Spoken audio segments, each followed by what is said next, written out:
When Anastasia Steele was just 14, she moved into the sprawling gray estate in New York, a luxurious penthouse overlooking the glittering skyline, complete with private elevators and a rooftop helipad. Christian Grey, the billionaire CEO of Grey Enterprises and a notorious obsessive alpha male with mafia boss ties, was 7 years her senior and took on the role of her guardian, attending her school meetings and checking her homework like a possessive husband from the start. Over the years, people joked that the future little wife of the gray heir was raised by him as both father and mother figure, doling out punishments like standing in corners or copying lines when she misbehaved. This ingrained a deep-seated fear in Anna, even after their relationship evolved into a forced marriage of convenience, blending enemies to lovers with an undeniable age gap and grumpy sunshine dynamic. Anna's fear lingered like a historical scar, making her submissive to his dominant ways. One night, she sneaked out with her best friend to a high-end club, ignoring Christian's strict warnings against such places. Her phone buzzed with his message asking her whereabouts, sending a chill down her spine. Her friend grabbed the phone and replied innocently, claiming they were studying calculus at home, calling it a white lie. But Anna knew better. If the possessive husband discovered her, she'd face his wrath, perhaps in the red room of their penthouse where he enforced punishments with red ropes and leather belts. A foreboding sense washed over her as another message arrived, just 2 words, look up. There he was, Christian Grey, the obsessive alpha male, lifting his glass in a mocking toast, his thin lips curving into a slow smile as he drained his drink. He excused himself from his business associates, mentioning he had to fetch a disobedient little wife home. Anna froze, her heart pounding, as her friend tried to reassure her. Hiding behind her friend, Anna peeked at Christian's tall, imposing figure in his tailored black suit, accentuating his broad shoulders, narrow waist, and long legs. Her friend gushed over his handsomeness, asking for an introduction, but Anna regretfully informed her he was already married, in a marriage of convenience that screamed dark romance. Christian's voice cut through, commanding and laced with jealousy. Anna, come here. She approached timidly, head bowed, as he sneered at her outfit and her lies. Her friend tried to take the blame, calling him brother, which made Christian's eyes narrow with a cold laugh. He ordered his assistant to escort her friend home, then draped his jacket over Anna, warning her against returning to such places or facing his punishment.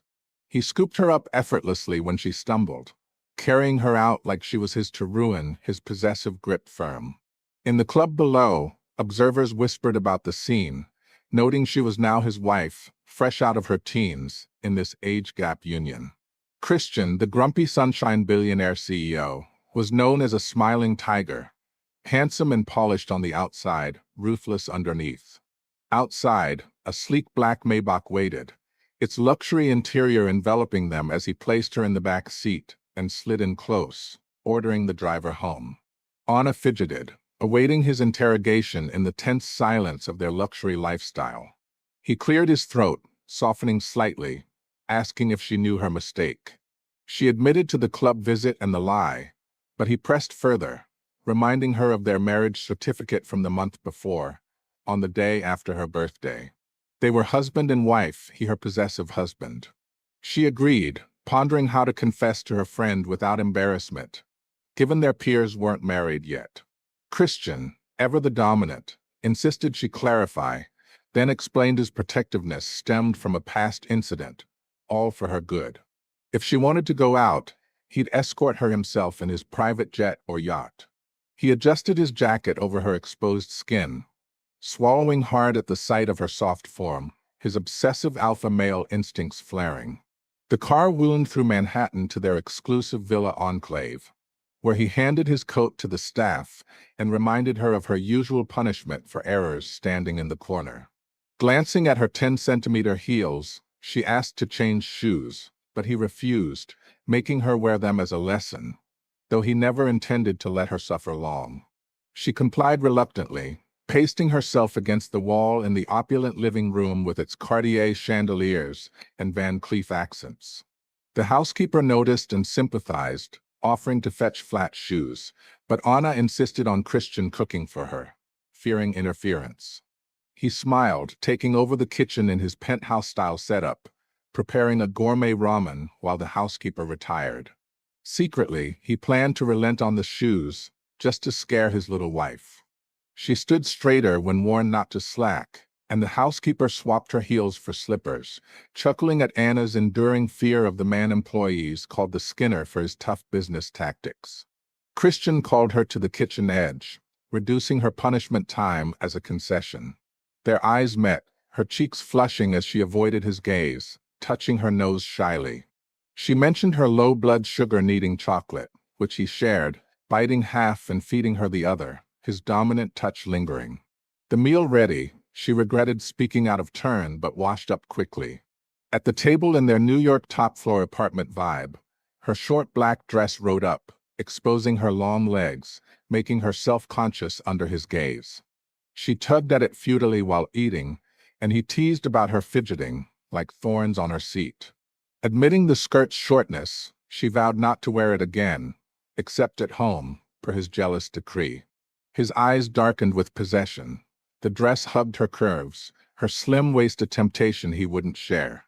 She's mine. Every breath she takes belongs to me. No one else gets to see this beauty.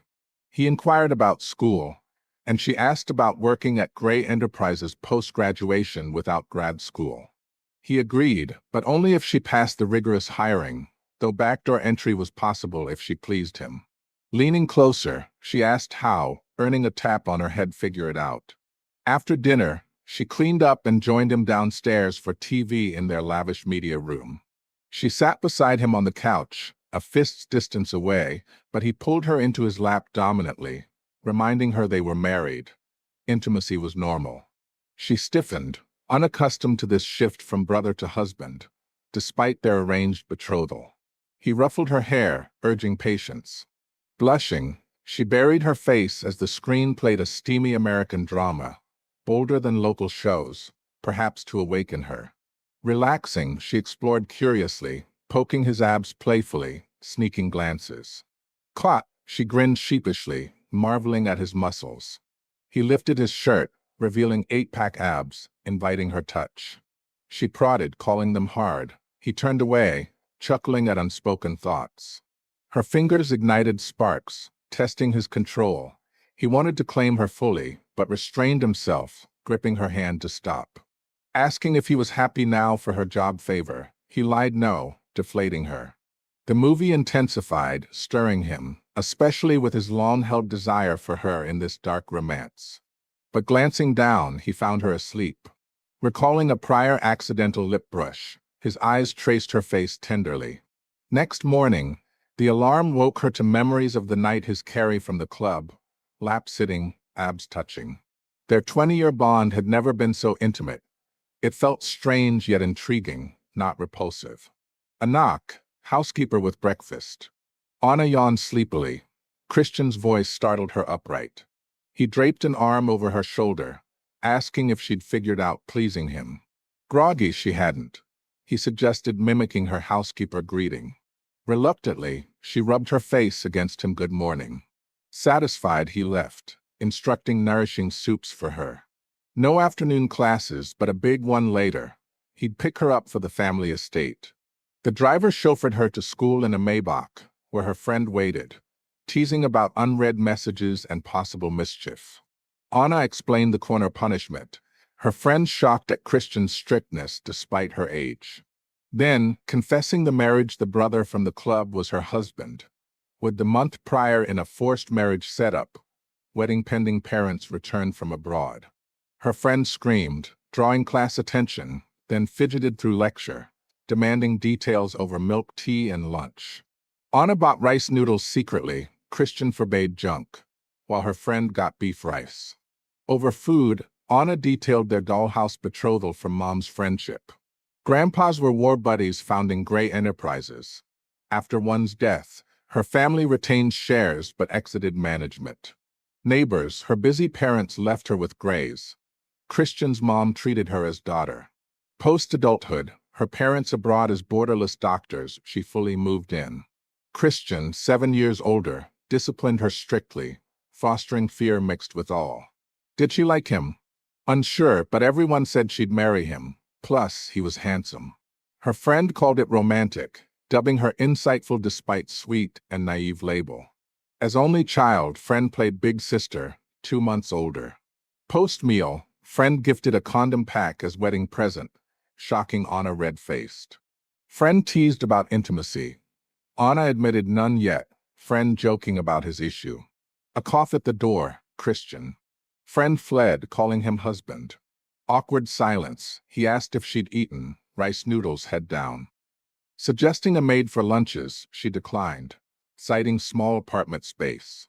He offered a bigger one. She refused, wanting privacy. Compromising on hotel deliveries. He'd come early to rest before fetching her for the estate. His eyes landed on the gift. She tried hiding it, but he snatched, eyes cold. Friend's wedding bio. He confiscated, saying it'd be useful eventually, early or late. Teary, she apologized. He hugged her for a nap, his real purpose, skipping meetings. At the Gray family Italian-style villa estate with yacht docks, his mom hugged her warmly. Anna called them parents. Mom gifted a jade bracelet as modification fee. Mentioning Anna's old room turned kids' playroom, Anna yelped, covering mouth. Mom explained items moved to Christian's room, eyeing them suspiciously about intimacy. She pulled Christian aside, slapping palms thrice for emphasis had they consummated. He evaded. She ranted about grandkids, calling him useless for not acting in their marriage of convenience. Age small now, but she'd forced the wedding. Rooms merged to force closeness, no separate sleeping. Transition first, she doubted one-shot success. Exiting, she questioned his function, then ordered virility soups for him, loudly embarrassing him housewide. Anna's mom called. Anna ran out, crying over missing them in conflict zones. Mom advised grad school but supported choice, stressing happiness over achievement. You're a pride for kindness. On kids understand grandma's urge, Christian 27 sole heir. But they're not intimate yet, respectful. Be proactive in marriage. Dad busy with surgery, good night, care for selves. Anna wept longer. Christian found her, hugging as she sobbed missing parents. Apologizing for his shirt, he dismissed, it was just cloth. Petty. No, by noon tomorrow. But tomorrow's mountain trip with friends. Join us. Okay. Silence. He held her hand, room changed, sleep together? Gentle tone. She agreed, nervous. He promised nothing yet, unprepared. Heart warmed, close eyes. She kissed his cheek quickly, shy. Not couple's kiss, he taught, cupping face, kissing softly, tongue sweeping lip. Restraining deeper urges in this touch her and die possessiveness. She blushed, calling him mean. He laughed, hugging. Outside cool, back inside. She fretted her kiss loss. He laughed. Was his first two? Engaged forever, no prior lovers. Not old. Room colorful now with her touches. He liked cute. Shower first. Her closet half his, no pajamas, just skimpy slips, mom's doing. Borrow his tea? White one. She locked bathroom. He chuckled at distrust, though she trusted him most. Water sounds tortured him, imagining droplets tracing her body hair, lips curves. Throat tight, air hot. He unbuttoned, gulped water, opened window. Sound stopped. He shut it, laid floor bedding. Out she came, fresh as lotus, hair damp, tea loose, revealing glimpses. Bad luck. No. Blow dry? Lazy, arms tired. He did, standing close in steamy bath, lifting strands, blower warm. Views down, tea stirred him. He tugged harder accidentally. She winced. He called her delicate. She blamed his force, tone accusatory yet affectionate. Suggest floor uncomfortable. Bed with bare divider? Agreed. He showered long to cool. Out, found her asleep, tea hiked, legs exposed, lace peeking. He adjusted, covering. She'd murmured goodnight dreamily. He kissed forehead goodnight. Morning sun woke her. He dressed, back turned, phone in hand. Awake, lazybug. Up, sleep in car. He leaned over, hands caging, kissed morning kiss. No fear. Hoisted her to bath. Hurry, wait downstairs. Heart raced. Mom confronted, same bed, nothing? Praised self-control sarcastically. Useless. Slammed out. Ordering soup fed to dogs. Waste on him. Friends waited at suburban resort with man-made peach groves off-season. Friend teased lateness. Anna's bed lingering? Guilty bow. Other friend gifted diamond chain. Wedding prez pricey. Except per Christian. Hiking women ahead, men chatted. Friend mentioned mutual pal seeking ex. Christian withheld. Video of pal's desperation. Reminder against mistakes. Their group some rocky relationships, but Christian mosquito-free for Anna. Pal's smooth marriage ended badly, didn't cherish. Contacted experts for pal's issue. Shift to you late from morning fun? 27 years celibate, now unrestrained? No. Meaning none yet? Silence confirmed. Why marry young if wait? Fear others claim her? Deep look you raised her, let others? You're mine, baby girl. No one touches what's mine or they die.